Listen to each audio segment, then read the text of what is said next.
বলছে শোনো পৃথিবীর বুকে তোমরা রয়েছো ওই জেনে রাখো নবীকে ফলো করো সব জায়গায় লাভবান হবে বলে কেমন করে আচ্ছা বলুন তো দেখি যখন যুদ্ধের ময়দান থেকে বাড়ি ফেরত আসছিলেন নিজের গন্তব্য স্থলে ফেরত আসতে আছিলেন মাঝখানে মরুভূমি পড়ে গেছে আমার নবী মুস্তাফা সাহাবায়ে কেরামদেরকে বললেন ও আমার সাহাবীরা তোমরা শোনো গো এক কাজ করো এখন সন্ধ্যা হয়ে গেছে সামনে আর বাড়া যাবে না সামনে আর এগোনো যাবে না এখানেই কোন রকম তাবু গাড়ো রাত্রিটা এই জায়গায় কাটাও সকাল হলে পরে আমরা বেরিয়ে পড়ব আমার কথা মন দিয়ে শুনুন বুঝলেন বেশিক্ষণ বলবো না অল্প সময়ের মধ্যে কিছু কথা বলার চেষ্টা করছি আপনাদের পরিস্থিতি অনুযায়ী ভাবছিলাম যে একটু অন্য লাইনে যাব কিন্তু আপনাদের অবস্থা দেখে ব্যবস্থা করতে হচ্ছে উপায় নাই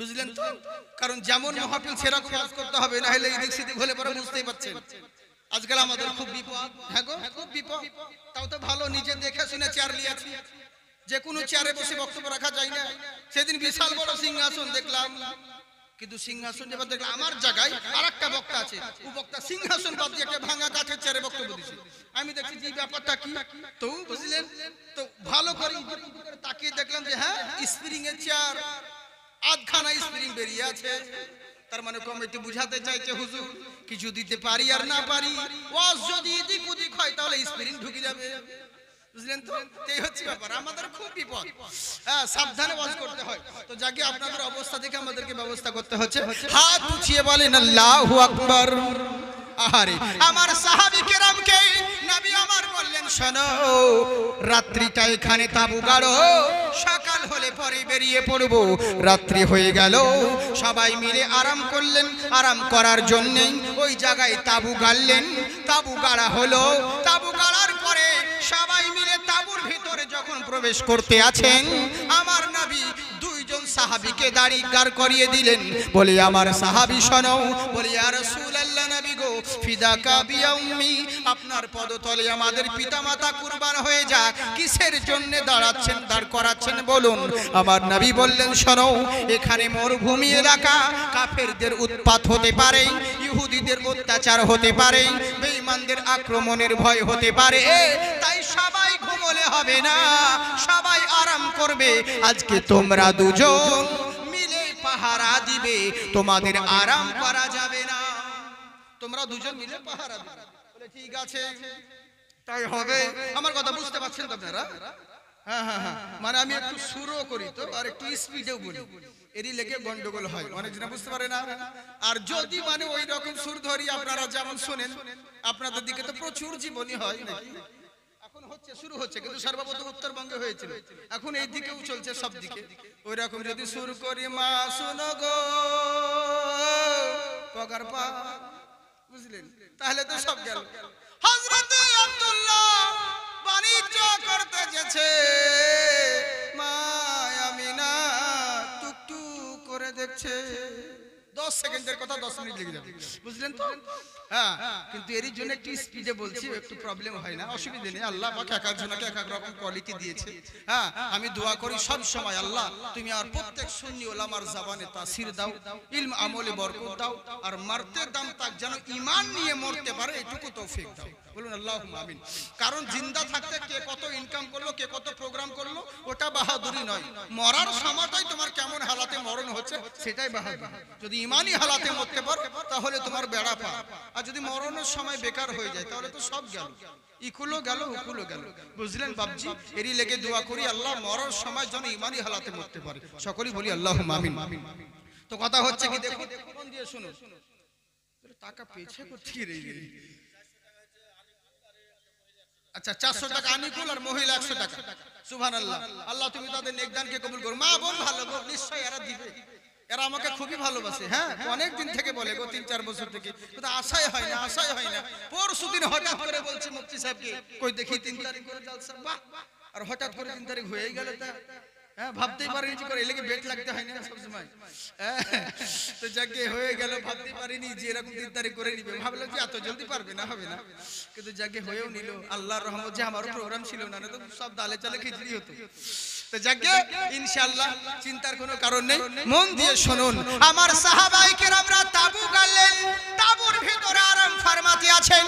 আমার নবী বলছেন, শোনো সবাই আরাম করবে, তোমরা দুইজন আরাম করবে না, পাহারা দিবে। আহারে চিন্তা করে দেখুন এবার করলোটা কি? দুইজন সাহাবী আমার, একজনের নাম হলো হযরতে আম্মার বিন ইয়াসির আর একজনের নাম হযরতে আব্বাদ বিন বিশর রাদিয়াল্লাহু তাআলা আনহু। দুইজন সাহাবী আমার, দুজন মিলে বাইরে দাঁড়িয়ে পাহারা দিতে আছেন, সবাই আরাম ফরমাতে আছেন। এখন সময় দুজনের মনে চিন্তা চলে এলো, হায় রে হায় কি করব রে, এ তো ভারী সমস্যায় পড়ে গেলাম। দুইজনে এখানে রয়েছি, আশেপাশে কোনো কিছুই বিপদ সংকেত নেই। এখানে কোনো কাফেরের উৎপাত দেখছি না, এখানে কোনো বেঈমানের আক্রমণ ভয় দেখছি না, বিপদ কোনো সংকেত দেখছি না। অথচ এই জায়গায় আমাকে পাহারা দিতে হবে, কিন্তু নবীর হুকুম পালন করতে হবে। ওরে মুসলমান তো তারাই, মুসলমান হলো মরা মানুষের মতন। মৃত্যু ব্যক্তিকে ঠান্ডা পানি দিয়ে গোসল করলেও কিছু বলবে না, গরম পানি দিয়েও গোসল করালে কিছু বলবে না। মুসলমান ওই রকম হতে হবে।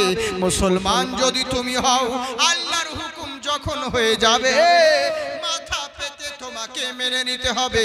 এবার করলোটা কি? সাহাবায়ে কেরামরা নবীর হুকুমের কাছে বাধ্য। নবী বলেছেন পাহারা দিতে হবে, তাই দুজন মিলেই পাহারা দিতে আছেন। এখনো সময় দুজনের মধ্যে আলোচনা আরম্ভ হলো। দুইজন সাহাবীদের মধ্যে যুক্তি করলেন। আচ্ছা, ইমদাদুল হক 400 টাকা, সুবহানাল্লাহ। এদান ইমদাদুল ভাই আমার 400 টাকা দিয়েছেন, আল্লাহ তুমি তার নেকদানকে কবুল করো। দুইজন মিলে ইরাদের যুক্তি শুরু করলো। বলে কি? একজন বলছে অপর সাহাবীকে বলছেন, মন দিয়ে শুনুন বাবজি, অন্তরের কান লাগিয়ে শুনুন। একজন সাহাবী দুজন মিলে আলোচনা করছেন, আচ্ছা ভাই এখানে তো কাফের বেঈমানের উৎপাত দেখছি না, তো নবী যখন বলেছে পাহারা দিতে, তো এক কাজ করলে কেমন হয়? বলে কি? বলে অর্ধেক রাত্রিটা তুমি পাহারা দাও, এখন আমি ঘুমোচ্ছি, তারপরে তোমাকে জাগিয়ে দেব, তুমি আমাকে জাগিয়ে দিবে, আমি উঠে পাহারা দিব, বাকি অর্ধেক রাত্রিটা তুমি ঘুমোবে। কেমন হয়? বলে হ্যাঁ, তাহলে ভালোই হলো, দুইজনের ঘুমোনোটাও হবে, রাত্রি পাহারা দেওয়াও হবে, ভালোই কথা, এক ঢেলে দুই পাখি, বুঝেছেন? মানে ঘুমোনোও হবে, রাত জাগাও হবে। বলে হ্যাঁ, ওটাই করো। এই বলে হযরত আম্মার বিন ইয়াসির রাদিয়াল্লাহু তাআলা আনহু এই তাঁবুর ভিতরে আরাম ফরমাতে লাগলেন। এদিকে বাইরে কিন্তু এই সাহাবী আমার, ইনি হযরত আব্বাদ বিন বিশর রাদিয়াল্লাহু তাআলা আনহু, ইনি বাইরে দাঁড়িয়ে দাঁড়িয়ে পাহারা দিচ্ছেন। আর পাহারা দিতে দিতে আকাশের দিকে তাকাচ্ছেন, উপর দিকে তাকিয়ে আছেন। মরুভূমি এলাকায়, তো মরুভূমির অন্তরে উপর দিকে তাকাচ্ছে, আর মনে মনে চিন্তা করছে, আল্লাহ তুমি বলেছো রব্বুল আলামিন, তুমি বলেছো দুনিয়ার বান্দারা যত মানুষ রয়েছে এরা প্রত্যেকেই ক্ষতিগ্রস্তের মধ্যে আছে। কারণ বান্দা ভাবছি আল্লাহ ক্ষতি কাকে বলে? তোমার যদি কোনো মেয়ের বিয়ে দিতে বিয়ে ভেঙে যায়, তুমি মন খারাপ করবে না, এতে তোমার কোনো ক্ষতি হয় নাই। তোমার যদি চাকরি করতে গিয়ে চাকরি ক্যান্সেল হয়ে যায়, মন খারাপ করবে না, এটা তোমার কোনো ক্ষতি হয় নাই। তোমার যদি ছেলে ভাড়া থেকে পড়ে গিয়ে বিছানায় পড়ে থাকে, অ্যাক্সিডেন্ট হয়ে যায়, আল্লাহ বলেন মন খারাপ করো না, এটা তোমার কোনো ক্ষতি হয় নাই। তুমি প্যারালাইসিস হয়ে যদি বিছানায় পড়ে থাকো, মন খারাপ করো না, তোমার কোনো ক্ষতি হয় নাই। ক্ষতি তাহলে কাকে বলে? আমার আল্লাহ বলে বান্দা শোনো, ক্ষতিগ্রস্ত হলো তারা, কারণ দিনের পর দিন আস্তে আস্তে যাদের সময় চলে যায়। বলে কেমন করে? জেনে রাখো, ইলম কালাম যদি হারিয়ে যায়, মেহনত করলে আবার ফেরত আসে। যদি ধন দৌলত হারিয়ে যায়, পরিশ্রম করলে আবার ফেরত আসে। কিন্তু যেই সময়টা চলে যায়, ওটা আর কখনো ফেরত আসে না। নানান জনা নানান ভাবে নানান রকম নানান সাজে গাইছে আমার মন, দুনিয়াতে হবে না মোর নবীজির মতো। বুঝলেন? চিন্তা করুন, যেই সময়টা চলে যায় ওটা আর কখনো ফেরত হয় না, ফেরত আসে না। তাই সাহাবী আমার চিন্তা করছেন, এখানে দাঁড়িয়ে দাঁড়িয়ে এখানে পাহারা দিতে তাকিয়ে আছি এখনো সময়, এই রাতটা যদি চলে যায়, আমার জীবনে যদি এটা শেষ রাত্রি থাকে, এই রাত্রি চলে গেলে আর আমি কখনো এই রাতটাকে ফেরত পাবো না। তাই চিন্তায় পড়ে গেলেন, ওগো রব্বুল আলামিন, ইয়া আকরামাল আকরামিন, মাবুদ, এই যে শুধু শুধু রাত্রিটা জেগে আমি পাহারা দিতে আছি, তো দাঁড়িয়ে যখন পাহারা দিচ্ছি, এমনেও রাত জাগতে হবে, অমনেও রাত জাগতে হবে, তো শুধু শুধু দাঁড়িয়ে থেকে রাত পার করি কেন? এর চাইতে ভালো আল্লাহর ইবাদত দিয়ে রাতটাকে পার করে দিব। সুবহানাল্লাহ। মনে মনে চিন্তা করলেন, এমনেও রাত জাগতে হবে, যেহেতু পাহারা যখন দিতে হবে, তো রাত যখন জাগতেই হবে, তো দাঁড়িয়ে থেকে রাত জাগবো কেন? এর চাইতে ভালো আল্লাহর ইবাদত দিয়ে রাত কাটিয়ে দিব। আর আমরা করি কি? আমরা কি করি বলেন? আমরা কেমন করে রাত কাটাই? দোকানে মসজিদের দোকানে দেখছি ব্যবসা করছে, তাও দেখছি মোবাইল ফুপা ফুপা ফুপা ফুপা, পাবজি আর পাবজি, সাহারা আর মাহারা, মোবাইলেই ব্যস্ত। আমাদেরকে দেখে এমনি করে লুকাচ্ছে, বলে চাচা কি হয়?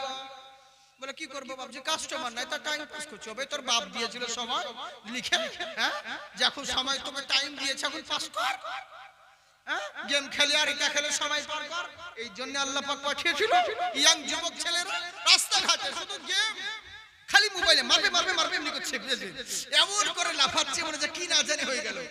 হ্যাঁ, এক জায়গায় বসে জামাত করে বসছে তা, আর বাপ রে বাপ, আর মোবাইলে গেম আর এটা সেটা, মনে হচ্ছে ওই কারণে আল্লাহ ওদেরকে সময় দিয়েছে, শুধু ওটা করতেই ব্যস্ত, আল্লাহর কাছে জবাব দিবে একদিন। এইভাবে সময়কে নষ্ট করছে তো মোবাইলে, একদিন বুঝতে পারবে। আর আমি প্রত্যেকটা গার্জেনদেরকে বলবো, নিজের ছেলে মেয়েদেরকে হাতে দরকার হলে একটা পিস্তল কিনে দেন, রাইফেল, দু চারটা মার্ডার করবে, জেলে ঢুকে যাবে। কিন্তু যদি মোবাইল কিনে দিয়েছে, তোর পুরো লাইফ বরবাদ করেছে। হ্যাঁ, সারা দিন রাত আপনার মেয়ে আপনার ছেলে ও যে মোবাইলে রাত 12টা 1টার সময়তে অনলাইন কি করে? তাহাজ্জুদে দোয়া শিখে, হ্যাঁ, ওই রাতে অনলাইনে কি করে মোবাইলে দিন রাত। আর কেউ জি গার্জিয়ান কিছু বললে, ও বান্ধবীর কাছে একটা নোট লিখছিলাম, বান্ধবীর কাছ থেকে একটা প্রজেক্ট লিখছিলাম, এদিক সেদিক যা বুঝালো বুঝে নিল। এই মোবাইলে যে কত ক্ষতি হচ্ছে বাবা বুঝবেন না, মোবাইলে যে কত ক্ষতি করছে আর কত ক্ষতি হচ্ছে এখন বুঝছেন না, তো বুঝবেন একদিন। ছেলে, হ্যাঁ, ছোট ছেলেকেও দেখছি মোবাইল গো, বলছি তো যে হুজুর কার্টুন দেখছে, অন্য কিছু নয়, তবে কার্টুন দেখতে দেখতে এমন ইয়াদ দিয়ে দিচ্ছে, ওই ইয়াদে তোর কার্টুন বেরিয়ে যাবে। 4-6 মাসের ছেলে, হ্যাঁ, আর ওর চোখের সামনে 17-18 বছরকার ভিডিও দেখাচ্ছে। আচ্ছা বলুন, ও ছেলে কি আর ভালো হবে? আমরা তো বলছি কি করবে হুজুর, একটু দোয়া করবেন আমার ছেলে যদি আল্লাহর ওলি হয়, ঘোড়া ডিম হবে, আমার ছেলে ভালো হবে, এই হবে। কত সহজ কথা।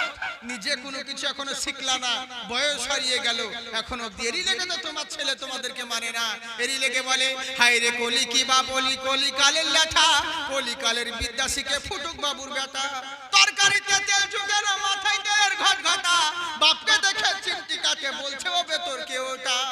এই তো হচ্ছে ব্যাপার। হায় রে কলির কাল, দেশের উল্টে গেছে হাল, খাজুর গাছেতে আম আর জাম গাছেতে তাল, বেটারও যে বিয়ে দিল বাপে যে জোনা, বউ পেয়েছে 100 ভরি সোনার গহনা, আবার বাপে পাইনা ছিল জানা, শ্বশুর মশাই পেল শাল। হায় রে কলির কাল, দেশের উল্টে গেছে হাল, খাজুর গাছেতে আম আর জাম গাছেতে তাল, হায় রে কলির কাল, দেশের উল্টে গেছে হাল। তোমাদের এই অবস্থা হচ্ছে বাবা, একদিন বুঝতে পারবে কেন তোমাদের ছেলে মেয়েরা তোমাদের কথা শোনে না, এর জন্য তোমরাই দায়ী বাবা, একদিন বুঝতে পারবে। হ্যাঁ, কি বলবো, শুধু আপনারা ভালো, আপনাদের বদনাম করছি না, ওরা ভালো মনে করছে, লক্ষ্মী ভান্ডার গেলে ওদেরকে ভালো মনে করছে, হাই রে হাই রে, কিন্তু ওদেরকে কি বলবো, ওদেরই তো সরকার, ওদেরকে মধ্যে মাঝে দরকার, বুঝলেন তো? এর লেগে ওদের বিরুদ্ধে আমি কিছু বলিও না, কারণ মা বোনদের হাতে মৌলবীদের ভাত, তাই তো? কারণ পালি যখন পড়ে আপনারা তো ভাত দেন না, আপনারা তো বলে শাকসবজি বাজার করে এনে দেন, বাড়িতে বলে দেন, কিন্তু ভাত দেয় ওরা, যদি ভাতে তলে বীজ ভরে দেয়, মৌলবীর আর জালসা করতে হবে না, ওর জানাজা পড়তে হবে ভাই। এ লেগে বলি মা বোন তোমরা দুঃখ করিও না, আজকে তোমাদের ব্যাপারে কথা বলবো না, যা বলবো আমাদের দিকের মেয়েদের কথা, তোমরা একদম কানে লিবা, হ্যাঁ, তো ইনশাআল্লাহ এদেরকে কম ভালো মনে করিয়েন না, এদেরকে আল্লাহ ওই কোয়ালিটি দিয়েছে, এরা যদি ইচ্ছে করতো এই মা বোনেরা যে কোনো ছেলেকে জান্নাতি বানিয়ে দিতে পারতো না, আল্লাহ ওই কোয়ালিটি দিয়েছে, কিন্তু করবে না তো।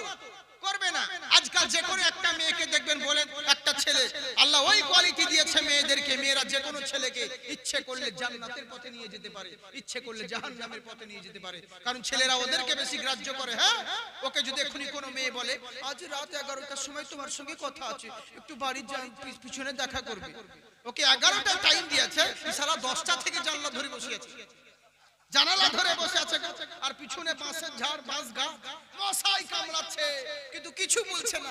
কারণ দেখছে হ্যাঁ করে শব্দ করতে গেলে বাড়িওয়ালা জেগে যাবে, ওই লেগে কিছু বলছে না, জানলা ধরে বসে আছে, বলছে গনিমতের মাল যত খাবি খেয়ালে রক্ত, আজ কিচ্ছু বলবো না, জানলা ধরে বসে আছে। 11টার সময় মেয়েটা জানলা খুলে শুধু একটা কথা বলেছে, আই লাভ ইউ, বাস, এর আর ঘুম নাই।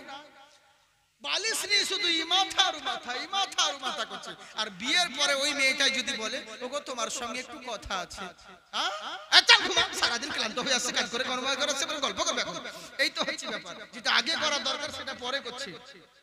বেনামি 100 টাকা।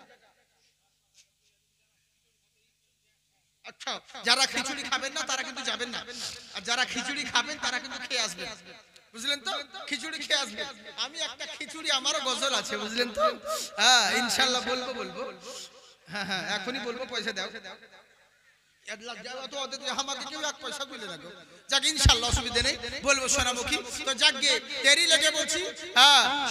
তোমাদেরও খিচুড়ি আছে, তোমরা খিচুড়ি খেয়ে আসবে, চিন্তার কোনো কারণ নেই। তো যাকে তো এরই লেগে বলছি, তোমরা ওই কোয়ালিটি আল্লাহ পাক তোমাদেরকে দিয়েছে, তোমরা চেষ্টা করবে যে কোনো ছেলেদেরকে, যে তোমার কথায় যেন কোনো ছেলে নামাজি হয়, তোমার কথায় যেন পরেশগার হয়, ওটা না করে উল্টো পাল্টার দিকে ধ্যান করছো, এরকম করো না সোনা, আল্লাহর কাছে জবাব দিতে হবে। হ্যাঁ, খালি লড়ো লোককে সাজুন গুজুন দেখাচ্ছ মেলাতে, তোমার কোন ভাসুর ঘুরি বেড়াচ্ছে? নিজের স্বামীর সামনে ওই পেচিহুন থাকবা, আল্লাহ লড়ো লোকের সামনে মেলাতে সে সাজুন গুজুন করবা। যদি এরকম সাজুন গুজুন যতটা বাইরে করে বেড়াও, এরকম যদি নিজের বাড়িতে করতে, নিজের স্বামীকে দেখাতে, একটাও স্বামী কখনো অন্য মেয়ের দিকে তাকাতো না। তাকাতো কি বা? দেখতোই না, বলতো আমারই ঘরে সুন্দরী, কিন্তু দেখছে কেন? কারণ ঘরে পেঁচি ঢুকে আছে, তো লেগে বাইরেও ভালো দেখছে, বুঝলেন? এই তো হচ্ছে ব্যাপার। যা সোনামুখী তোমাদেরকে ওই কোয়ালিটি দিয়েছে, তোমরা চেষ্টা করবে যে কোনো ছেলেদেরকে ভালো বানানোর, কিন্তু খারাপের পথের দিকে নিয়ে আসিও না। আর ছেলেদেরকেও বলবো শোনা, তোমরা বিয়ের আগে যেটা করার দরকার সেটা করছো পরে, আর যেটা পরে করার দরকার সেটা করছো আগে, এরকম করিও না, বুঝলে? এরকম করিও না, আল্লাহকে জবাব দিতে হবে। যাই হোক, আমাকে নবী পাকের জিকির সুন্দর আচ্ছা লাগতা হ্যায়, बोलो ना मोहम्मद बोल बड़ा सच्चा लगता है। খিচড়ি শোনাচ্ছি, প্রথমেই বলে দেন সুবহানাল্লাহ। আমাকে নবী পাকের জিকির সুন্দর আচ্ছা लगता है, बोलो ना मोहम्मद बोल बड़ा सच्चा लगता है। वहाँ भी तेरा कहना है खुदा झूठ बोल सकता है, वहाँ भी तेरा कहना है खुदा झूठ बोल सकता है।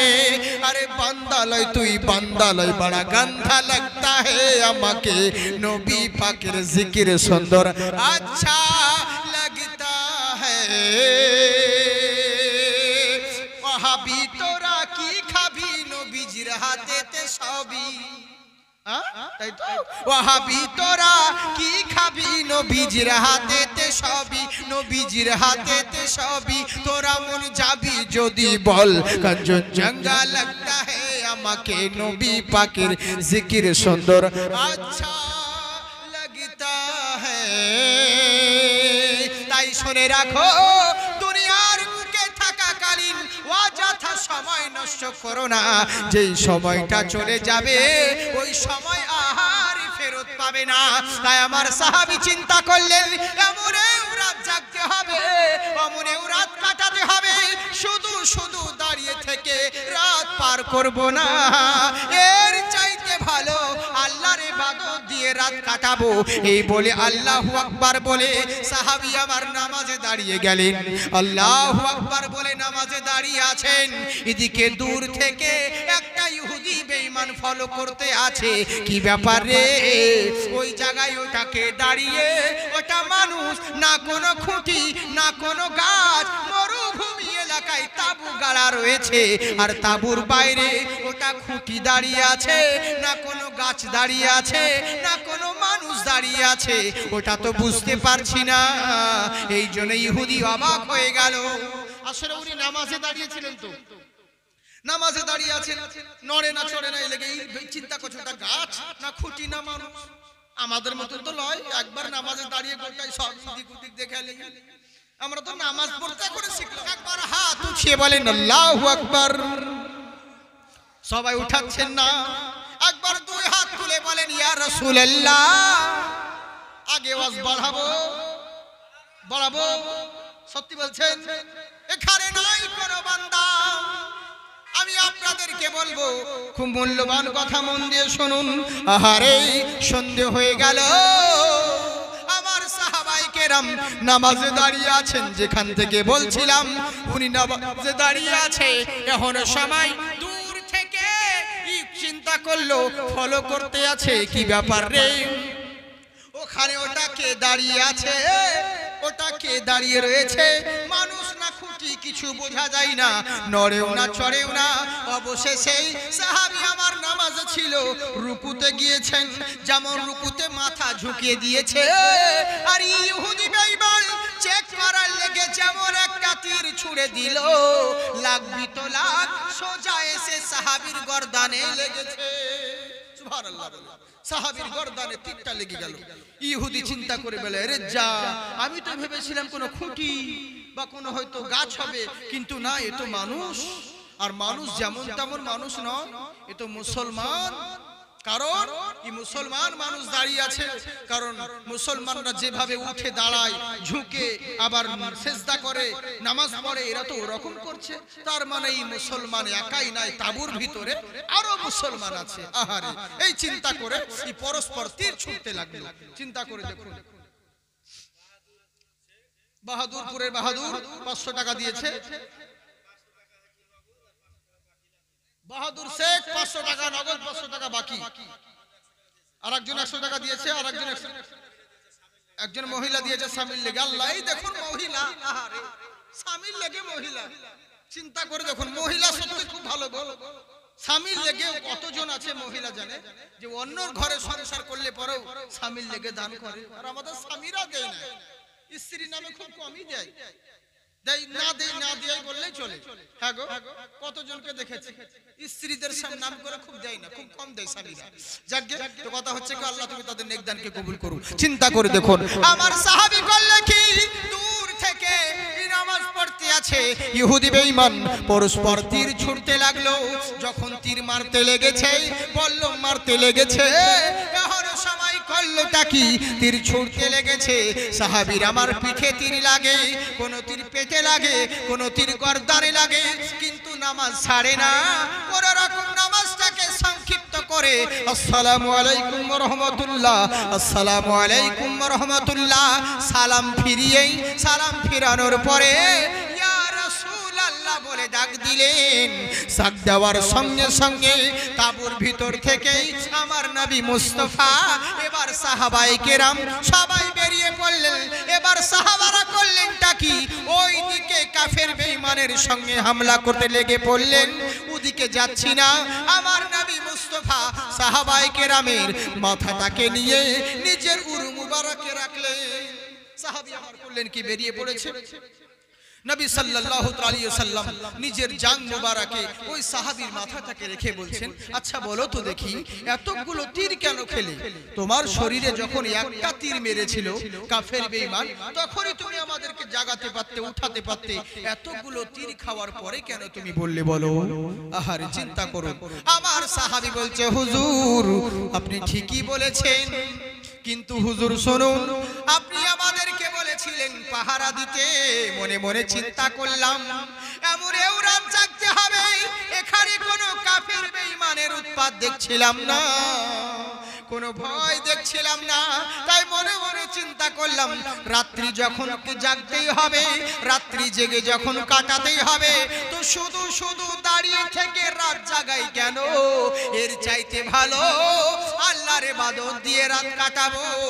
এর জন্যই আমি আল্লাহু আকবার বলে 2 রাকাত নামাজে দাঁড়িয়েছিলাম, আর এই সুযোগে কাফের আমাকে তীর মেরে দিয়েছে। আমার নবী বলেন, ঠিক আছে তোমাকে তীর মারলো, কিন্তু একটা যখন তীর মেরেছিল, নবী নামাজ ছেড়ে দিয়ে দিয়ে আমাকে ডাকতে পারতে। একটা যখন তীর মেরেছিল নামাজটাকে ছেড়ে দিয়ে আমাকে ডাকতে পারতে। এতগুলো তীর খাওয়ার পরে কেন ডাকলে? আমার সাহাবী বলছে হুজুর আপনি ঠিকই বলেছেন, কিন্তু এখানে একটা কথা আমার নবী বললেন শোনো, একটা যখন তীর মেরেছিল নামাজ ছেড়ে দিয়ে আমাকে ডাকতে পারতে, কেননা নামাজ আগ হলো পরে, নবী হলো আগে। নবী হলো ঈমান, নামাজ হলো আমল। নামাজের জন্য নবীকে পাও নাই, বরং নবীর কারণে নামাজকে পেয়েছো।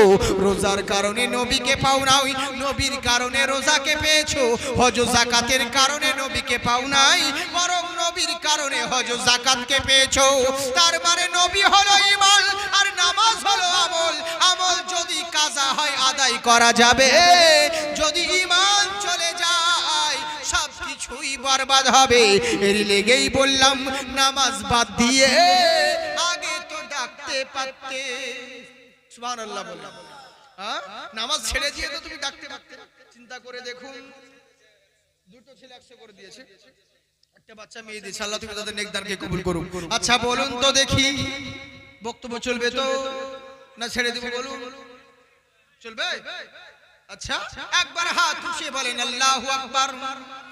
এখানে নাই কোনো বান্দা আল্লাহর ঘরের জন্য জান দিতে বলবো না, রক্ত দিতে বলবো না, সামান্য কিছু অর্থ 11 জন বান্দাকে বলবো মাত্র 2000 করে টাকা দে। 11 জন বান্দা নাই, কোন বান্দা এখানে 5000 10,000 বলিনি, 11 জনকে বলেছি 2000 করে দিতে। ইনশাআল্লাহ আপনাদের এই দান কোনোদিন বিফলে যাবে না। আল্লাহ আপনাদের দানকে কবুল করবে, এই দান কোনোদিন বিফলে যাবে না। 11 জন ব্যক্তি ইনশাআল্লাহ, 11 জন ব্যক্তি নেই যে মাত্র 2000 করে টাকা দিবেন। আজকে যদি নাও থাকে আপনার, ইনশাআল্লাহ আগামী কালকে দিবেন। কালকে না পারলে আপনি অন্য সময় যখন কাজ হবে তখন দেবেন। ওটাও যদি না পারেন আবার জালসা হবে তখন দিবেন। আর তাও যদি না হয় তখনও ব্যাপার নাই, মরার পরে দিবেন। হ্যাঁ মরার পরে দিবেন। আর কত অপশন দিব বলুন? 11 জনাকে 2000 করে বলেছি গো, বেশি না।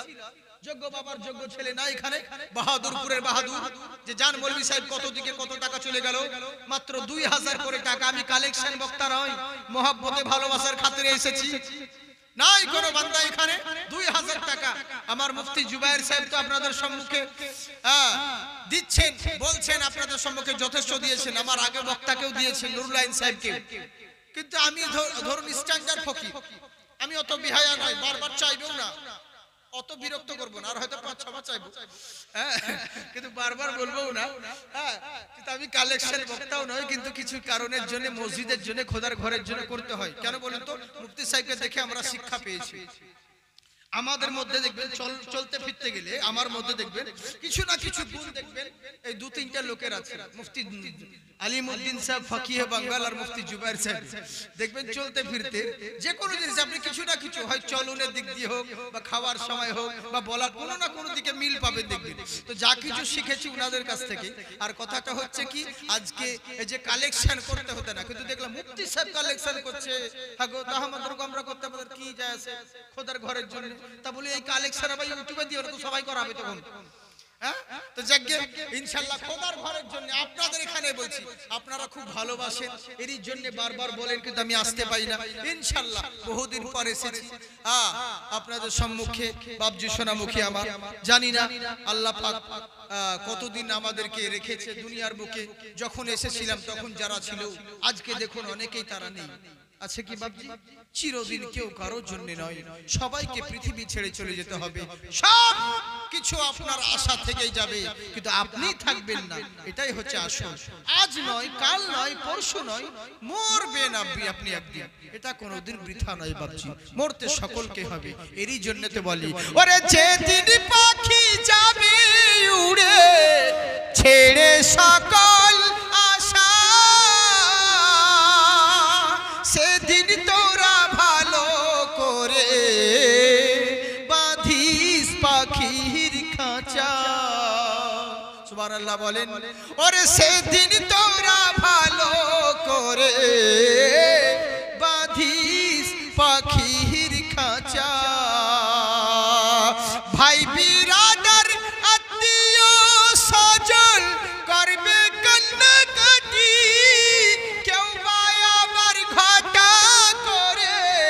জ্বালবে রে ধূপকাঠি, কেউ বে দুনিয়ার মোহমায়ায় সব ফুরাবে আশা। ওরে সেদিন তোরা ভালো করে বাঁধিস পাখির খাঁচা, ওরে সেদিন তোরা ভালো করে সে বাঁধিস পাখির খাঁচা। মরতে একদিন সকলকে হবে বাবজি। পৃথিবীর বুকে কেউ দুনিয়ার বুকে চিরদিনের জন্য আসে নাই। আজকে আমি আছি, কালকে নাও থাকতে পারি। কালকে আমি যাব, পরশু আপনারা আসবেন। আমার যাওয়ার পথ ধরে ধরে একে অপরের সকলকেই, এটাই হচ্ছে আসল জিন্দেগি। দুনিয়া ছেড়ে সকলকে একদিন পৃথিবী ছেড়ে বিদায় নিতে হবে, এটা জেনে রাখবেন। এরই জন্য তো বলি বাবজি সোনামুখী, আমরা মরার আগে এইটুকু সবক নিয়েন যে মরতে একদিন হবে। দুনিয়াতে যতই যা কিছু করো এর কোনো মূল্য নেই। আখিরাতের পুঁজি কি সঞ্চয় করেছো, এটাই হচ্ছে তোমার আসল জিনিস। আপনি যেটা খাচ্ছেন ওটাই হলো আপনার, যেটা পরনে পরে আছেন ওটাই হলো আপনার, যেটা ভালো কাজ করে যাবেন ওটাই আপনার। বাকি যত বাড়ি গাড়ি টাকা পয়সা ইত্যাদি এই সমস্ত কিছু, এগুলো কিচ্ছু আপনার নয়। এগুলো দুনিয়ার জিনিস, দুনিয়াতে রেখে চলে যেতে হবে। নাই কোন বান্দা, 11 জন বান্দাকে বলেছি 2000 করে টাকা দিতে, 2000। একজন বান্দা এখানে উঠেন তো দেখি। নাই কোন যোগ্য বাবার যোগ্য ছেলে, যারা দূরে ছড়িয়ে ছিটিয়ে আছেন সকলকে অনুরোধ করব, দিয়েছেন অনেকেই। হ্যাঁ, এখানে টুকটাক করে বহু জনা দিয়েছেন। আমার এই জায়গাতে জলসাতে মা ও বোনেদের কাছ থেকে ওই মিকাইল ভাই না কি ওর নাম, হ্যাঁ ওদিকে যান মা ও বোনেরা, আর যারা বাইরে ছড়িয়ে ছিটিয়ে আছে, যারা আমার মাইকের আওয়াজ শুনতে পাচ্ছে, ইনশাআল্লাহ তারা দিবে। হ্যাঁ, কোনো ব্যাপার নেই, এখানকার মানুষ যথেষ্ট ভালো, তাড়াতাড়ি করে দিবে, যথেষ্ট, কোনো চিন্তা নেই। যারা দূরে ছড়িয়ে ছিটিয়ে আছেন টাকায় দিবে না মানে ইনশাআল্লাহ নিশ্চয়ই দিবে তারা, অসুবিধা নেই। একবার মুহাব্বতের সহিত দরুদে পাকের নজরানা পড়ুন। আল্লাহুম্মা সাল্লি আলা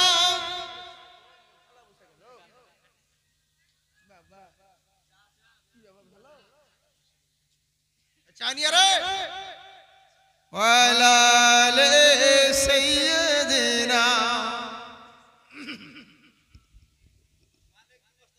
সুবহানাল্লাহ সুবহানাল্লাহ, নারে তাকবীর, নারে রিসালাত। মালিক 2 বস্তা সিমেন্ট, বলুন জিন্দাবাদ। আল্লাহ তুমি তার নেকদানকে কবুল করুক। মালিক ভাই 2 বস্তা সিমেন্ট দিয়েছে। আচ্ছা, আর এখানে কেউ নাই যে মালিক ভাইয়ের জোড়া হবে? জান বলি সব 2 বস্তা দিয়েছে, আমি 3 বস্তা দেব। এখানে কেউ নাই ইনশাআল্লাহ। তোমার নাম কি ভাই? এসে একবার হাত মিলাও। হ্যাঁ, মাশাআল্লাহ সুবহানাল্লাহ। কি নাম ভাই? রহিম শেখ। দেন আব্দুর রহিম ভাই আমার 3 বস্তা সিমেন্ট। এখানে বাড়িতে ও আমার গজল শুনেছেন? হ্যাঁ হ্যাঁ হ্যাঁ, গজল আর কে শুনেনি? জাকিরের কোন ফকির শুনেনি? সবাই শুনেছে তাহলে গেলে। হ্যাঁ সুবহানাল্লাহ। এই চা, দুধ চা। আচ্ছা বেশ ঠিক আছে, একবার দরুদ পড়েন। আল্লাহুম্মা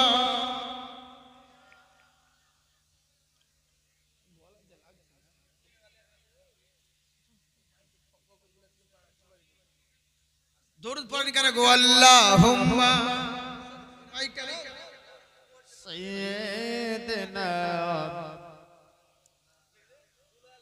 ওয়া আলা আলি সাইয়্যিদিনা মাওলানা মুহাম্মদ সাল্লাল্লাহু আলাইহি ওয়াসাল্লাম। মাশাআল্লাহ সুবহানাল্লাহ সুবহানাল্লাহ। আল্লাহ পাক আপনাদেরকে আবাদ রাখুন। আমাকে বারবার অনুরোধ করছে যে ভোজপুরি, জাকিরের ভোজপুরি খুব মার্কেটে হিট করে, তাই তো? তা আপনাদের এলাকায় নতুন ভোজপুরি চালু করি নাকি? কারা কারা শুনবেন হাত উঠান। কি নাম? দুলাল শেখ, 200 টাকা। আচ্ছা ভোজপুরি শুনবো না? বলবো, শুনবেন তো? যারা যারা শুনবেন হাত উঠান। যারা যারা হাত উঠালেন 500 করে কাইন দেন, দিবেন না? চল্লাহো ভাইয়া দেখে লাইন आका का मजार हो, चलाओ भैया देख ले जाइब आका का मजार हो, चलाओ भाई ले जाई, चलो भैया देख ले जाइब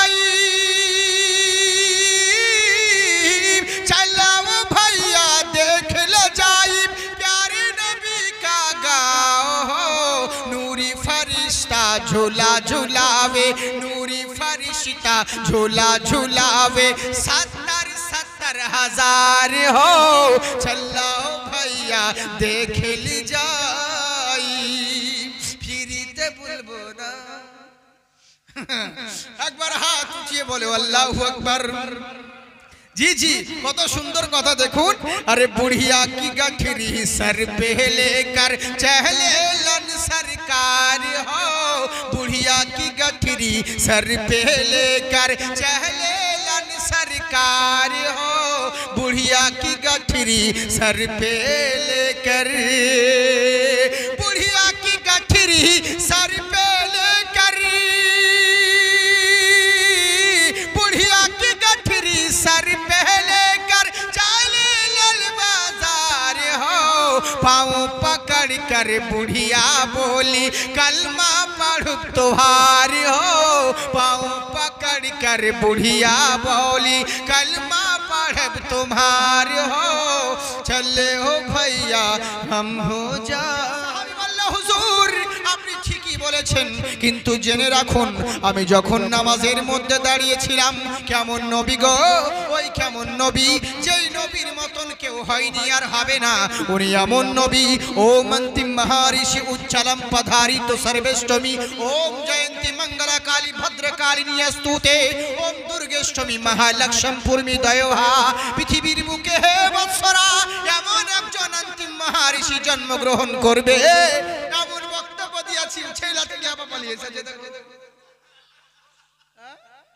হ্যাঁ এই তো জিন্দাবাদ থাকুন জাকির সব পারে আল্লাহ কোয়ালিটি হাজার রকম দিয়েছে বুঝলেন কথাটা সত্যি এরই জন্য অত সহজ কথা আল্লাহ এক একজনকে এক একটা কোয়ালিটি দিয়েছে সবার দ্বারা সবকিছু কাজ হয় না খালি পয়সা দেখে চলিও না বুঝলেন কথা শুনুন মোহাব্বতের সঙ্গে বলেন সুবহানাল্লাহ কেমন নবী চিন্তা করো উনি এমন নবী গো উনার মতন কেউ হয়নি আর হবে না ওই এমন মহান ঋষি উনার আদর্শ উনার ডাকে যদি সাড়া দিতে পারো ওম অন্তিম মহারিষি উচ্চালম পধারিত সর্বেষ্টমী ভূমণ্ডলী পৃথিবীর বুকে এটাও একটা কথা বলে রাখি জালসা মঞ্চে বেদ পুরাণের পণ্ডিতের দরকার নাই বেদ পুরাণ জানলো বলে বিশাল বড় বক্তা হয়ে গেল এটা জরুরি নয় জালসা মঞ্চে কোরআন হাদিসের পণ্ডিতের জরুরি বেশি জালসা মঞ্চে কোরআন হাদিসের পণ্ডিতের দরকার বেশি শুধু বেদ পুরাণ পড়লেই যে বিশাল কিছু তা নয় আর আমাদের তো এখন হয়ে গেছে তাই দু চারটা হাগামতার ফতোয়া দিলে মুফতি সাহেব হয়ে যায় দু চারটে নাচ গজল গাইলে শায়রে ইসলাম হয়ে যায় দু চারটা অঙ্গং চং করে দিলে চতুর্বেদী হওয়া যায় কিন্তু অত সহজ নয় ভাই যেদিন বাটাম পড়বে সেই দিন বুঝতে পারবে তোমার কোন দিককার বেদ কোন দিকে ঢুকে যাবে এখন ডিজিটাল যুগ অত সহজ কথা নয় এলেগে বলছি মন দিয়ে শোনো কি বলছে শোনো ওম অন্তিম মহারিষি উচ্চালম পধারিত সর্বেষ্টমী ওম ভুনারতম ভুনারেশ্বরী পৃথিবীর বুকে হে বৎসরা ওই এমন মহান ঋষি জন্মগ্রহণ করবে উনি প্রত্যেকটা মানুষকে উচ্চালম পরাপ শান্তি উচ্চ স্বরে উচ্চ আওয়াজে কল্যাণের জন্য ডাক দিবে শান্তির জন্য ডাক দিবে উনার ডাকে যদি সাড়া দিতে পারো তাহলে লাভবান হবে আর উনার ডাক বাদ দিয়ে যদি নিজের মন মতন চলো তুমি মনে করবে আমি লাভবান হচ্ছি কিন্তু না এখানেও বরবাদ হবে ওখানেও নরকে যাবে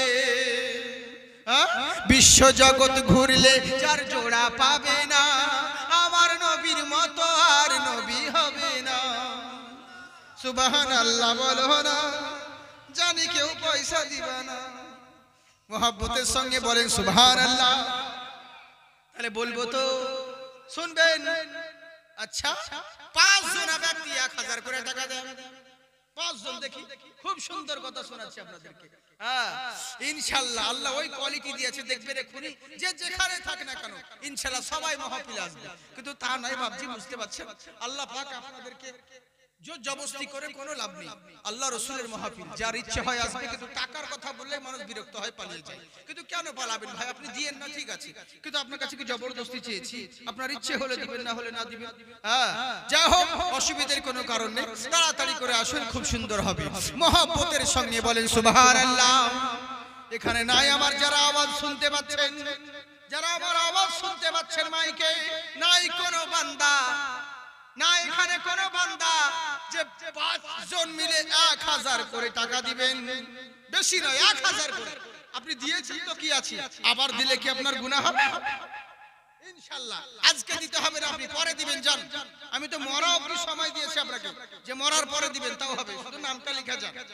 আজকাল তো আমাদের ওয়াই চলছে, চিন্তা থাকতে যা ইচ্ছা তাই। জানাজার ময়দানে গিয়ে বলছি, আমার ছেলে যদি অন্যায় করে থাকে আপনারা ক্ষমা করে দিয়েন। কেউ যদি ঋণ করে থাকে, কেউ যদি টাকা পয়সা দেনা পাওনা পেয়ে থাকেন, বলবেন যোগ্য ছেলে আছে, যোগ্য বাপ আছে, পরিশোধ করে দিবে। পাক্কা চিটারি কথা। আমি যদি বলি তোর বাপের কাছে 4 লাখ টাকা পাবো, ও দিবে? হ্যাঁ, তবে ওখানেও ধাপ্পাবাজি করছো, এখানে থাকতে থাকতে ওখানে কবরস্থানেও তা। ও তো মরে গিয়েছে, ওরা কোনটা ক্ষমা চাওয়ার প্ল্যাটফর্ম নয়, ও মরে গিয়েছে, ওর ফয়সালা আল্লাহ করে দিয়েছে। তুমি তাকে দাফন করতে গিয়ে এইটুকু সবক নিও, আজ যেমন তার লুঙ্গি তুমি খুলেছো, কালকে তোমার পরনের কাপড় অন্য কেউ খুলবে। এই দিন তোমার হবে বন্ধুরে, তাই জেনে রাখো, বেঁচে থাকাকালীন ক্ষমা চেয়েছো, বেঁচে থাকাকালীন ঋণ পরিশোধ করে এসো। কিন্তু আমরা যা করি মরার পরে, হ্যাঁ, যা করি মরার পরে, সব জায়গাতে তো এরকমই হচ্ছে, কিন্তু মুখে বলতে কেউ ছাড়ি না। নাই এখানে কোনো বান্দা যে জান 1000 টাকা দিব, কোনো ব্যাপার নেই। আপনারা যথেষ্ট দিয়েছেন আমার নুরুল আইন ভাইকে, ইনশাআল্লাহ উনি আমার বড় খুব সিনিয়র ভাই, খুব সুন্দর আপনাদের সঙ্গে আলোচনা রাখেন, সব জায়গাতে আলোচনা রাখেন। আল্লাহ পাক এক একটা প্রত্যেক সুন্নি ওলামা হচ্ছেন এক একটা ফুলের মতো, এক একটা ফুলের এক একটা খুশবু। হ্যাঁ, জাগিয়ে তো এরই হচ্ছে ব্যাপার। আমি সবারই ছোট, যাই হোক, তো ইনশাআল্লাহ বয়সে হোক বলুন আর সব দিক দিয়ে বলুন, তো খুব যথেষ্ট আপনারা তিনাদের হাতে দান করেছেন, দোয়া করেছেন, কিন্তু এখনো বাকি আছে অনেকজন আপনারা দেননি। কিন্তু এরই জন্য বলছি যে যারা বাকি আছেন তারা দেন, আর যারা দিয়েছেন তারা যদি মনে করেন যে আমরা তো একবার দিয়েছি আর দেওয়া যাবে না, একটা ভুল করা ভুল, বুঝেছেন? একবার বিয়ে করে আছো বলে যে আর করা হবে না, তাও কথা ঠিক লাগে, সব যাবে, অসুবিধা নেই। ইয়াং যুবক ছেলে এখানে কেউ নেই? যাও, তোমাদের জন্য দোয়া করে দেবো। 1000 টাকা দাও, কোথাও লাইন মারতে হবে না, ভালো বউ পেয়ে যাবে। কথা মোবাইলে দিন রাতে পুপা পুপা করতে হবে না, ছুটে বেড়াতে হবে না, ভালো বউ পেয়ে যাবে। তোমাদের জন্য দোয়া করে দেবো। আর যারা বাবা কাকারা আছেন, যাদের বিয়ে হয়ে গেছে, ওরা যদি মনে করেন চৌকাঠ পাল্টাতে হবে, আর একটা দরকার আছে, তো আপনাদেরকে 2000 টাকা লাগবে। জান দোয়া করে দেবো। ওরা কত জনের বহু ভালো ভালো বউ করে দিয়েছি, শুধু নিজের হয়নি তাই, বুঝলেন? বাকি কত লোকের ভালো ভালো বউ এনে দিয়েছি, চিন্তা করবে না, যে ভালোই হয় তার নিজেরই ঘর ফুটো থাকে, বুঝলেন তো? তো যাই হোক, ইনশাআল্লাহ ভালো ভালো বউ পেয়ে যাবেন, চিন্তার কোনো কারণ নেই। যুবক ইয়াং যত ছেলে পিলে রয়েছে সবাইকে বলছি, ভাই খোদার ঘরের জন্য চাইছি, এই দান কত দিকে কত টাকা ফুটাচ্ছ, এক্ষুনি 500 কেন, তুমি 1000 ফুটিয়ে দিবা মেলা জালসায়, কিন্তু এই টাকাটা যদি খোদার ঘরে দিয়ে দাও, এটা তুমি মরে যাবে, কিন্তু এই দানের সওয়াব তুমি এখানেও পাবে, মরার পরেও পাবে। সুবহানাল্লাহ বলেন। হ্যাঁ, এরই জন্য বলছো সেই নবী মুস্তাফার আমরা উম্মত হয়েছি। আহারে কেমন নবী, চিন্তা করো, ওই নবীর জন্য আমরা কত ভাগ্যবান, ওই নবীর উম্মত হতে পেরেছি, যেই নবীর জন্য গায়ের মুসলিম পর্যন্ত বলতে বাধ্য ওই নবীর মতন কেউ হয়নি আর হবে না। বলে কেমন করে হেরিচার্য সর্বদং মুহাম্মাদা, পৃথিবীর বুকে ওই যে এমন মহামানব আবির্ভূত হবে। হে বৎসরা, নিজের সম্মান যদি বাড়াতে চাও, নিজের যদি মান সম্মান কামাতে চাও, নিজে যদি লোকের কাছে সাফল্য মণ্ডিত হতে চাও, তাহলে একটা কাজ করো, হেরিচার্য ওম নমো নমঃ, ওই যে মহামানব আবির্ভূত হবে। এখানে একটা কথা আছে, ওম নমো নমঃ, এই নমো নমঃ থাকলে যে শুধু মহান নবীর কথা বলা হয়েছে এটা নয়, প্রত্যেকটা জিনিসের একটা মিনিংস থাকা দরকার। যেই লাইনটাতে যেই কথাটা যার উদ্দেশ্যে বলা হবে তাকেই টাটানের কথা বলা হয়েছে। যেমন ধরুন, ওম শ্রী রাম রাম হে মহালক্ষ্মম পদ্মময়ী মা সরসিত ওম নমো নমঃ, ওখানে ভগবান শ্রীরামচন্দ্র চন্দ্রের কথা বলা হয়েছে। উনি এমন মহামানব, উনার আদর্শ, উনার আখলাক হলো সবার চাইতে নিরালা। সেই শ্রীরামচন্দ্র বলছে, হে বৎসরা, তোমরা যদি কামিয়াবি সাকসেসফুল হতে চাও উনার গ্রন্থ থেকে, তাহলে কি করতে হবে? ওম হেরি চর্চন নমস্তুতে, ওম নমো নমঃ। যার চর্চার কথা বলা হয়েছে, ওই মহামানব, ওই মহান নবীর যদি চর্চা করতে পারো, দুনিয়ার বুকে তোমার চর্চা মহান স্রষ্টা বাড়িয়ে দিবে। তাই তো আমরা মৌলবীরা নবীর গুণগান করি, নবীর আলোচনা করি, নবীর চর্চা করি। এতে নবীর শান বাড়ে না, বরং নবীর শান বয়ান করে আমরা নিজেদের শান বাড়িয়ে নিই। তাই তো আমরা তো নিজেদের সম্মান বাড়িয়ে নিই, নবীর শান বয়ান করি। তাই চিন্তা করুন, কে দিল রে? মা বোনেরা দিয়েছে এতগুলি টাকা। আচ্ছা, মাশাআল্লাহ। হ্যাঁ, 500 টাকা নগদ, 500 টাকা বাকি, আর তারপর শেখ আর কেউ দিবে কোনো কাকি? আচ্ছা, দেখেন দেখেন, ইনশাআল্লাহ দিবে। হ্যাঁ, মা বোন দিবে না মানে? মা খুব ভালো জিনিস গো, হাই রে মা, সুবহানাল্লাহ। কিন্তু মেয়ে ছেলে মতন কিরপন কাউকে দেখিনি গো। আগো মাথার ঘাম পায়ে ফেলে স্বামীরা ইনকাম করে মেয়েদেরকে দেয়, তাই না? কোনদিন কি মেয়ে বলেছে এত টাকা যে বেতন পেয়েছে? ওরা কি বলেছে, ওগো কুদ্দুসের বাপ লাও 500 টাকা, তুমি এক বছর এতদিন তো আমি খেলাম, এক মাসের বেতন তুমি লাও, চাটা খাবা, দিয়েছে কি? তা তাই না। হাই রে কি বলে করিও না শোনা, আল্লাহকে জবাব দিতে হবে। কি বলবো, মিয়া ছেলেরা এখন বলে বেড়াচ্ছে আমরা এখন স্বাধীন হব, আর পুরুষের দরকার নাই, পুরুষ নিয়ে কি করিব, আমরা এখন বেতন পাই। হ্যাঁ, এখন পুরুষ গিলা এসে বলে, ও হুজুর মুন্না, আমার বউ বলছে আমি যাব চাকরি করতে, তুমি করো কান্না রান্না। এই তো হচ্ছে ব্যাপার, বুঝলে? আমাদের আর কেউ নাই সোনামুখী, আমাদের আল্লাহ ছাড়া কেউ নাই। আমি তো বহুত আগে বলেছিলাম জানেন, এখন জায়গায় জায়গায় মহিলা সমিতি কত কি হয়েছে। একবার যদি কোনো মেয়ে ছেলে একবার বলে না যে আমার স্বামী আমাকে নির্যাতন করছে, বাস সঙ্গে সঙ্গে লোক পাঠিয়ে দিবে, যাও বিয়াদবের কোমরে দড়ি বেঁধে নিয়ে চলে এসো, ওর আনন্দনগরে আনন্দমাটি করে দাও। আর আমরা যদি সাহানে মাথা ঠুকে কাঁদে বলি আমার বউ আমাকে দেখতে পাচ্ছে না, বলে তোর কাঁদাকে দেখবে, বে মরে যা। বুঝলেন, আমাদের আল্লাহ ছাড়া কেউ নাই ভাই। এই হচ্ছে ব্যাপার। তো যাজ্ঞে অসুবিধে নেই, মাশাআল্লাহ। মা বোনেরা এখানকার যথেষ্ট দান করে, যথেষ্ট দেয়। আপনারাও যারা রয়েছেন তারাও দিবেন। আমি আপনাদের সম্মুখে আর বেশি বাড়াচ্ছি না। আমি তো এসেছিলাম, ভেবেছিলাম হয়তো কিছুক্ষণ, মোটামুটি আধা ঘন্টা কি 1 ঘন্টা মতো থাকবো, থেকে পালাবো, কিন্তু যাই হোক, হ্যাঁ ইনশাআল্লাহ চিন্তার কোনো কারণ নেই। আপনাদের ভালোবাসার জন্য, এ তো আর অন্য কোনো জালসা নয়, বুঝেছেন? অন্য কোনো জালসা নয়, এত নিজের গ্রামের মতন। আবার যখন ইচ্ছা হবে আবার হবে, আবার আসবো, বুঝেছেন তো? হ্যাঁ, কিন্তু একটা জিনিস ভাই, বলে কি জালসা এরকম হঠাৎ করে জালসা করো, হ্যান্ডবিল পোস্টার কোনো কিছু নয়, কালেকশন নাই, কিছু নয়। যখন বলবা চলে যাব, বাড়িতে করো, মসজিদে করো, চলে যাব, কোনো ব্যাপার নাই। কিন্তু যদি টাকা কালেকশন করে হ্যান্ডবিল পোস্টার করে যদি জালসা করতে হয়, তাহলে 3 খান লাগবে ভাই, বুঝলেন? আমার কথা হচ্ছে এটাই, দিনের খিদমত যেখানে করার সেখানে করব। হ্যাঁ, মানুষ বলে ভাই অত সহজ কথা নয়। তো যাকগে, আসলে আপনাদের কথা বলছি না, আপনারা তো ভালো মানুষ, এ তো ঘরের লোক, বুঝেছেন তো? লোকে দেখছে না যে কি করতে হয়। কত দূর থেকে জানেন, কত দূরে ছিলাম, ওখান থেকে এসেছি। মানে আমি ভাবিনি যে সত্যি আজকে জালসা হবে, তা হ্যাঁ কসম করে বলছি। মানে আমি ভাবলাম মুফতি সাহেবকে বললাম একদিনে কি হয়, কোনোদিন এমনি বললাম, কিন্তু কে জানে যে সত্যি সত্যি মানে যাই হোক হয়ে যাবে। হ্যাঁ, তো ইনশাআল্লাহ আজকে দিন জালসা হঠাৎ করে হয়েও গেল, কালকে মাইকিং করে দিয়েছে, আজকে দেখেন জালসা শুরু হয়ে গেছে। তো যাকে ইনশাআল্লাহ চিন্তার কোনো কারণ নেই। কে বলে ভালোবাসা মহব্বত, আপনারা সবাই মিলে দোয়া করবেন, আমিও দোয়া করি, অসুবিধে নেই। আল্লাহ পাক যেন আমাদের হুজুরকে আরো মানে যা জিন্দাবাদ তো আছেন, আল্লাহ পাক যেন আরো হুজুরকে জিন্দাবাদ করেন, বলুন আল্লাহুম্মা আমিন। মাশাআল্লাহ, সুবহানাল্লাহ। তবে এইটুকু বলবো, আমাদেরকে যেন পয়সা দেয়, সুবহানাল্লাহ, মাশাআল্লাহ।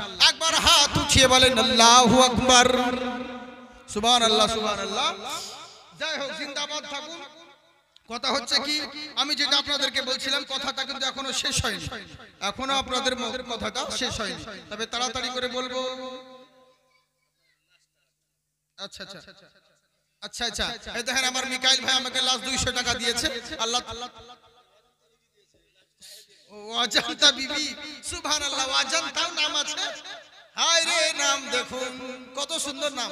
আচ্ছা আল্লাহ, তুমি অজন্তা বিবিকে তুমি খাদিমের মতন নেকি দান করো, সুবহানাল্লাহ, খাদিমের মতন পপুলার করে দিও আল্লাহ, তুমি নেক দানকে কবুল করো, বলুন আল্লাহুম্মা আমিন। তাই এবার করলো কি, দুনিয়ার বুকে আমার সাহাবী বলছে, শোনো, আমি যখন নামাজ পড়তেছিলাম কাফের বেঈমান তীর মেরে দিয়েছিল, আমার নবী বলেন নামাজ ছেড়ে দিয়ে তো ডাকতে পারতে, কেন ডাকলে না?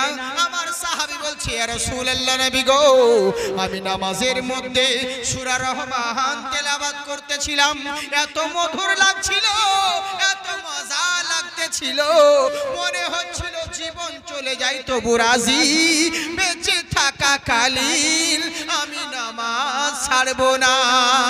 ও যখন থাকি দূরে দিশে হারা, এই হৃদয়ে লাগে বেদনা, নবী তোমায় কত ভালোবাসি, সেটা আমি ছাড়া কেউ জানে না। সুবহানাল্লাহ বলেন। মনে হয় আপনাদেরকে ভালো লাগে না? লাগছে? তাহলে সুবহানাল্লাহ বলেন। আমি তোমায় কত ভালোবাসি, সেটা আমি ছাড়া কেউ জানে না। বনের পশু ডাকে যখন বনে, তোমার ছবি ভাসে দুই নয়নে, আমি চেয়ে থাকি পূব আকাশে, লোকে দেখে আমায় শুধু হাসে, আমি কোথায় যাব খুঁজে পাবো, আমি হারিয়েছি আসল ঠিকানা, তোমায় ও নবী, তোমায়, তোমায় কত ভালোবাসি, সেটা আমি ছাড়া কেউ জানে না। তাই বলছে হুজুর, মনে হচ্ছিল জীবন চলে যাবে, কিন্তু নামাজ আমি ছাড়বো না। আমার নবী বলেন, তাহলে কি তোমার নামাজ কমপ্লিট হয়ে গেছিল? আমার সাহাবা বলছে, হুজুর না। বলে তাহলে কিসের জন্য নামাজ শেষ করলে? বলে হুজুর, মনের ভিতর খেয়াল চলে এলো, আমি যদি মরে যাই, আমি যদি শহীদ হয়ে যাই, আমি মরে গেলে ইসলামের কোনো ক্ষতি হবে না, আমি যদি শহীদ হয়ে যাই ইসলামের কোনো যায় আসে না, কিন্তু আমার কারণে যদি নবী মুস্তাফার গায়ে আঁচ লেগে যায়, কিয়ামতের দিন আমি জবাব দিতে পারবো না। তাই হুজুর এই খেয়াল মনে চলে এলো, বলে নামাজ ছাড়তে বাধ্য হলাম, তবে কসম আল্লাহর বলি, নবীর খেয়াল যদি মনে না আসতো, আমি মরে যেতাম, কিন্তু নামাজ ছাড়তাম না। আমি মরে যেতাম, কিন্তু নামাজ ছাড়তাম না। এরই জন্য বলে, নানান জনা নানান ভাবে নানান রকম নানান সাজে গাইছে আমার মন, দুনিয়াতে হবে না মোর নবীজির মতো। আমার আল্লাহ রাব্বুল আলামিন বলে, বান্দা শোনো, ওইরূপ তোমরা নবী মুস্তাফাকে ভালোবাসো, নবীকে রোল মডেল যদি বানাতে পারো, এখানেও কামিয়াবি হবে, ওখানেও জান্নাতি হবে।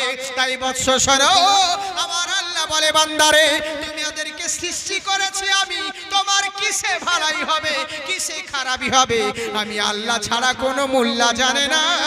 তাই তোমাদের নিকটে এমন একজন আইডিয়ালকে আমি পাঠিয়েছি, ওই নবী মুস্তাফা, তিনার আদর্শকে যদি ফলো করতে পারো, তিনার জিন্দেগিকে যদি ফলো করতে পারো, ও হিন্দু হোক আর খ্রিস্টান হোক, যে কোনো ধর্মাবলম্বী হোক না কেন, এখানেও কামিয়াবি হবে, ওখানেও জান্নাত পাবে। যাই হোক।